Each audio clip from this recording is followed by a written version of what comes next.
Hi, my name is Mindy Lowe from North Carolina, and I just wanted to start this discussion by saying that in North Carolina, our Licensed Professional Counselor Act is Article 24 in our General Statute 90. And that Article 24, subsection 340, basically defers our ethical and professional expectations over to the ACA Code of Ethics. So if you violate any ACA Code of Ethics according to number 9 in this subsection 340, then you have violated the Licensed Professional Counselor Act in North Carolina. Number 10 says that if you have not worked within the welfare of the client, you've also violated the act, so, and you are subject to disciplinary actions. So when I started looking through the board complaints that had been brought against counselors, I was astonished at the number of dual relationship, inappropriate boundary violations, and the incompetence of record keeping. Those were the major themes of complaints that were brought. And the disciplinary actions were kind of on this spectrum where the lowest disciplinary action was a condition put on the license or maybe just a reprimand. And that disciplinary action would be, okay, you need to do some CEs and you maybe have some supervision. The far end, and those were usually violations that were kind of out of the kindness of counselors' hearts. So there was one that gave $100 to a hungry client. There was one that rented a car for a client. The other end was just these egregious violations. I mean, there was a counselor had an inappropriate relationship with an elder at their church that was also a client. There was falsifying records to Medicaid.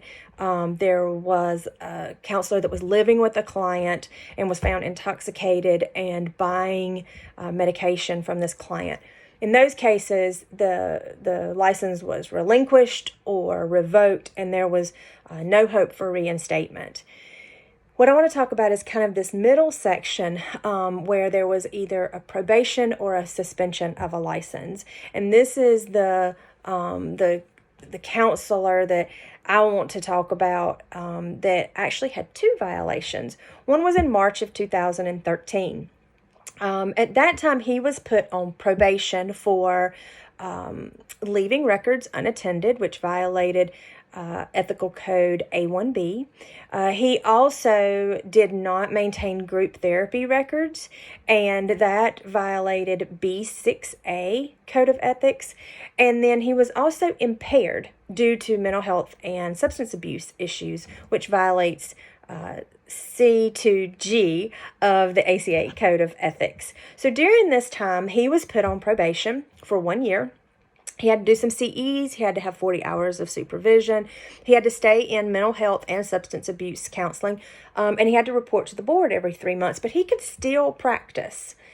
Then, in February of 2016, a second complaint was brought up against him, where it appears that during his probationary period, he had a romantic relationship with a prior client. So from March of 2013 to May of 2013, during his probationary period, he had this inappropriate relationship which violated A5, B, and C, which says you cannot have a romantic relationship with a prior or a current client. So this led to 1 year of a suspension of his license.